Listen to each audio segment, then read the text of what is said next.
Welcome to the series on Chicory's Refit. This video is going to cover the master head and a quick review of the work completed. Let's start with a side-by-side comparison of the old head before the refit and how it looks now after the refit so you can get an idea of the scope of work. Before I start showing you the work, I want to give you an idea of the project vision. You can see that the head has a lot of teak in it, and we wanted to really brighten it up and make the surfaces more sanitary. So our first initiative was to get rid of every single thing that was wood. There were several other areas that we wanted to address. One of the areas was the stabilizer access panel.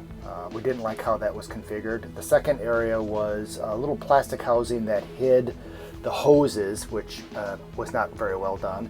And the third thing is we wanted to expand this access panel in the back to house a Raritan Purisan EX marine sanitation device. Now let's get into the work. The first area that I wanted to address was this port light. It had been leaking liquid, brown liquid, for a little while, and I wanted to address that first. Once I pulled the port light out and started inspecting, I noticed that the plywood that was in between the interior of the head and the hull was completely deteriorated, completely dry rotted, and needed to be removed.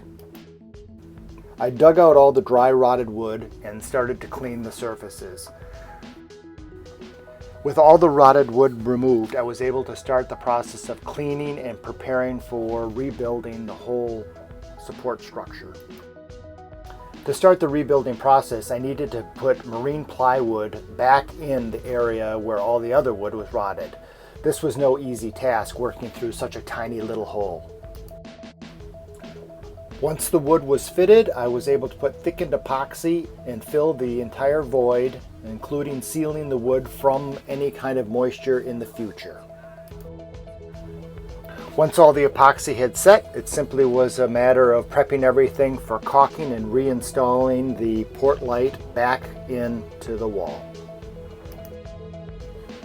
With the port light project complete, I could start on demolition. The first step was simply just removing the doors and the drawers and starting to tear up the countertop.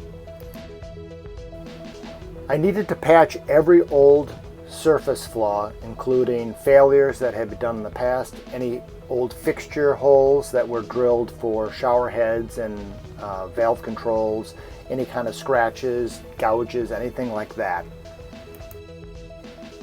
With all the other surfaces prepped, there was just one more thing to do, and that was this electrical panel on the front of the vanity. That needed to be addressed. The best solution was just to cut out the whole front and patch it like the rest of the holes that were going to be patched throughout the head. With the front of the vanity removed, I simply just had to cut a new piece of plywood, fiberglass it in place, and then start applying some epoxy fairing compound. After initial sanding of that area, I was able to start on the next project, which was the stabilizer access panel. The vision was to have this hole filled by three components: access panel to the stabilizer, a single wide drawer, and area above the access panel for toilet controls. The access panel for the stabilizers had a little bit of complexity. The stabilizer actually kicks out a little past the face of the vanity, and therefore I needed to build a buffer that would allow extra space for the stabilizer. So my first step was to add this buffer layer. The stabilizer clearance buffer needed to be 3/4 of an inch thick, which made it easy just using a single layer of plywood that was cut to size and rounded over with a router and connected to the base panel. With the base panel dry fitted with the buffer in place, I was able to verify that I had plenty of clearance and start securing everything so that I could fiberglass it in place. The next step was fiberglass preparation. The very first thing I did was did some fairing compound to smooth the inside radius and grind out a fairing area for the old vanity to the new panel. With all the prep complete, I was able to start applying 2 layers of chopped strand mat to the surface of the vanity. And while I was at it, I started fiberglassing every single other component that needed to be fixed in virtually the same way. I wanted to make sure that all cracks and gouges were completely fiberglassed.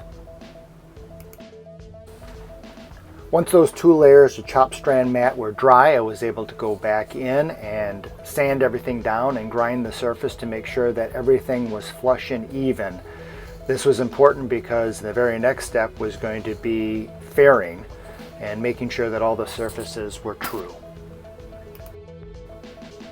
The fairing process is very straightforward but a little bit time intensive. It's just a matter of applying the fairing compound, sanding it, applying it again and sanding it, and doing that until the surface is perfect.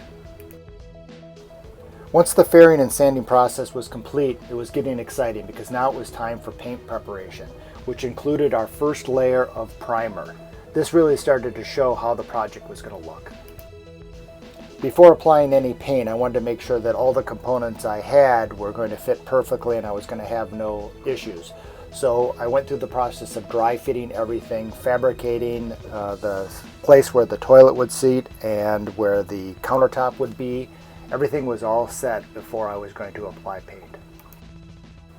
This fitment process included painting the bilge and installing all the new mechanicals, which included all the sea strainers, sea cocks, the Purisan ES system, the toilet, all the plumbing, making sure that everything fit perfectly, including the clearance panel for the Purisan that went behind the toilet.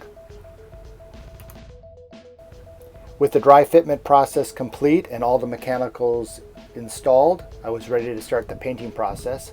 I selected a hull paint and I rolled and tipped the application process, and I was very pleased with the process. The paint looked incredibly bright white and shiny, and it really made the head look like it was brand new. After 3 layers of paint had been dried, it was now time to install the doors and the hardware. This is when the head started to really take shape and it was quite exciting. Part of the installation process included me taking the plywood template that I made for the countertop and backsplashes and converting that into starboard. The last steps in the process were installing the tile floor over the old teak and holly floor, which I had epoxy reinforced, and then prepping for caulk and caulking. With the caulking done, that marked the end of this project. I'd like to end this video with one more time reviewing the before and after photos, just to give you an idea of the way it started and the way it ended.